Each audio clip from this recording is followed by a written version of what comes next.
Let me tell you about Richard. Richard was in year 11 and he had not been a very well behaved chap through his time in our school.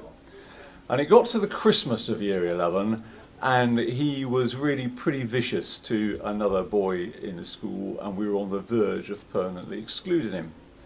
And I said to him, okay Richard, I said, I'm going to give you a choice. Choice one is I'm going to permanently exclude you.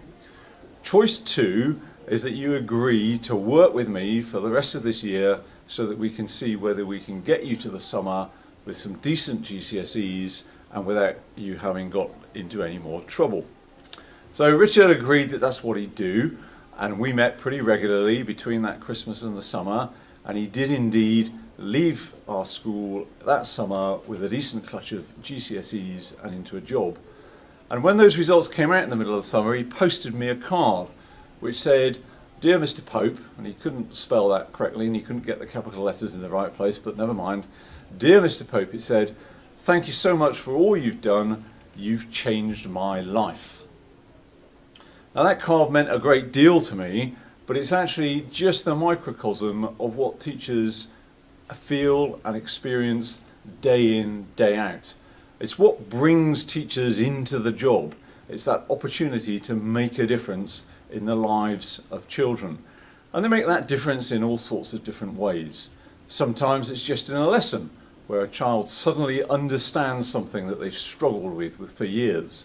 Sometimes it's taking them on a trip to a place which may be in the locality but is still somewhere that that person has never been to before. Sometimes it's seeing them perform a skill at a level that they thought was way beyond them, whether it's in a play or a piece of artwork or a musical performance or whatever. That's why we come into teaching. It's that opportunity to make a difference, and it's that moral driver, that moral purpose. And that's actually what makes it a worthwhile job, and why many of us enter teaching in the first place, and why we stay at that job rather than switching to something else. Now, the National Teaching Service gives you the opportunity to make a difference in communities where you are most needed. And you are most needed there perhaps because schools have had a number of years of not performing at the level they could, or perhaps because they're in parts of the country where it's more difficult to recruit good teachers, good middle leaders.